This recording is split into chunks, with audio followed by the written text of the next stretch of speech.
I just came back from work, and the progress of this headspace is really starting to show itself. At work, I didn't feel any inappropriate urges that were overwhelming. And by that I mean, while I was at work, I didn't feel incredible hunger. I didn't feel incredible anxiety. I didn't feel incredible just resistance to the now moment, because I kept holding myself in the now and just being okay with what is. Granted, some desires did come about, and I realized that they would manifest in a later now moment. Makes sense there? Everything is just now, future, past, present, all that. I know that seems very self-explanatory, but I just had to make sure. Then, after work, one of my coworkers dropped me off, and me and her are relatively close, and she was just opening up to me, and I was practicing something which I think would go about the terms Bhakti Yoga, which, from my understanding, is unconditional love towards another until there's a union of the two. So it's kind of like love yoga and yoga union. So with everything, it's emanating an energy, vibration, if you will. Every individual does this. This is how we actually communicate, because we give out words, right? But those words aren't really meaningful. Really what we're deciphering is the emotion, the energy behind those words. And if you then go a little step further, you can see the core, the thing that projected that energy out, and where that is. And when you interact with an individual, both of your guys' cores interact with each other, and it creates the overall energy of the conversation. The one who's most calm wins. The one who's most loving wins the conversation. That's basically it.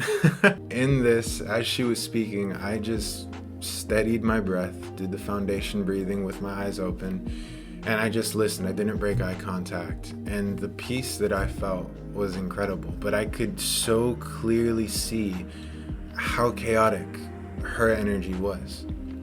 And the reason I'm sharing this with the whole formula thing is because to get into this headspace, it's going to help you astral project.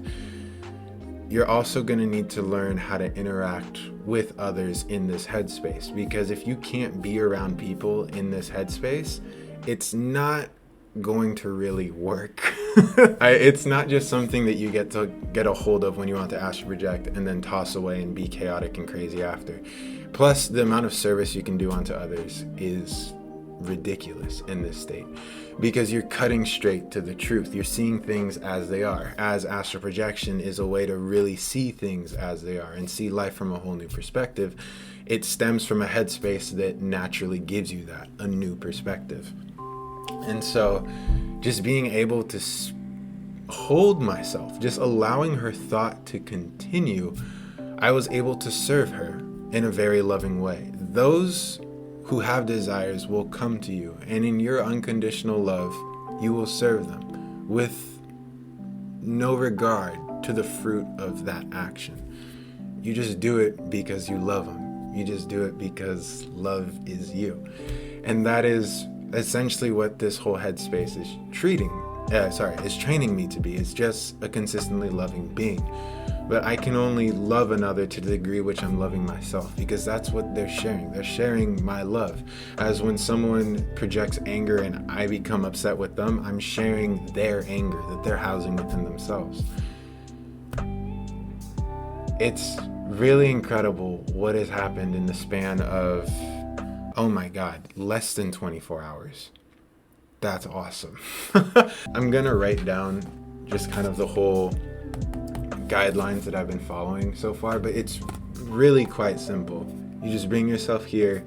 You realize when you're in the past, you realize when you're in the future, you realize when you're worrying about some nonsense, and you just bring yourself back here. It's nothing more than that. It's a balance of being in the now. It's odd because it's something that I did unintentionally. Well, I did it intentionally. I just didn't understand what I was doing back in college, and finding myself in these same headspaces, I'm getting memories back, and the same energy centers are lighting up in my body that were lighting up back then. But exciting. It's awesome. Oh man, I just love it. But with that, I think that's gonna end this log. I need to start editing the first day and putting that together. So I'll see you guys whenever I decide to log in. Peace.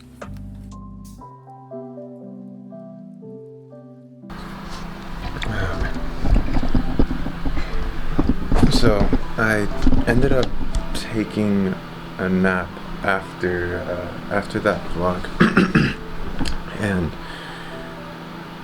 just been on my phone too much, and my heart, like my energy, the way that it's moving is so constricted. I got so into my own head after that, and I'm just really dissecting myself right now.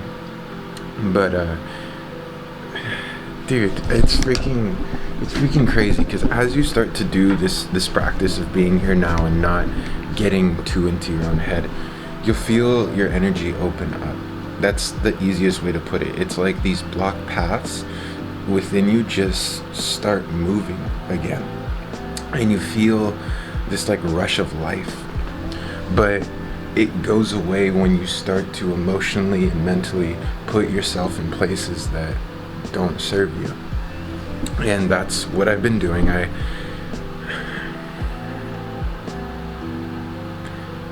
I'm just not putting my attention to myself. I'm not investing what I should invest, which is my energy, to myself. And I keep killing ideas because of another. And by that I mean another person, like their absence.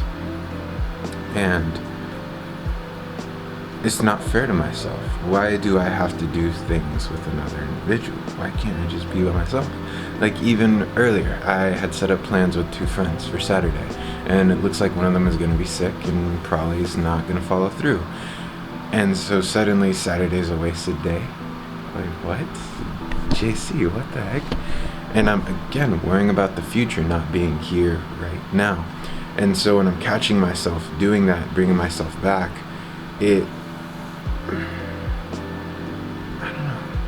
I don't want to say it hurts more, because I know how good I can feel, but it kind of hurts more when I leave that happy place, because I know how good it can be. I know, just speaking helps me get out of my head and helps me ground myself again. But I'm journaling right now, just kind of breathing and getting ready to move. But I'm happy I did this. I caught myself from going a little bit too deep. So this is good, and I'll see you guys in a little bit.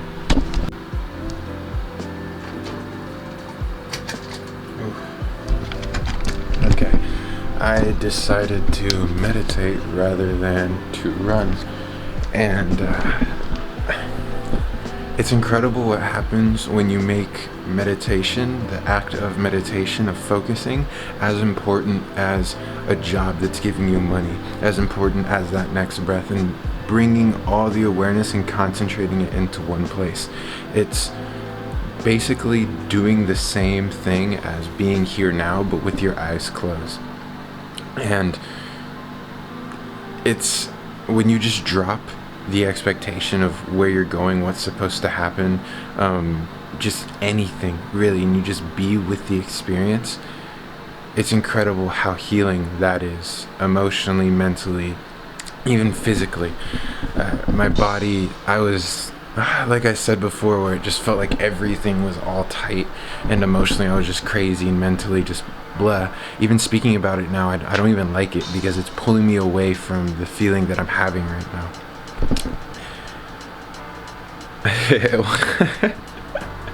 Man, I'm realizing how much I cut myself off from what I actually love and enjoy doing.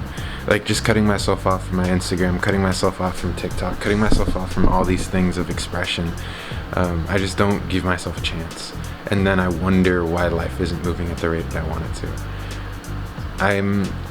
I also need to get the balls to confidently say things and back myself up about things that I truly am passionate about when it comes to helping. When I first started all this stuff, I got a lot of backlash.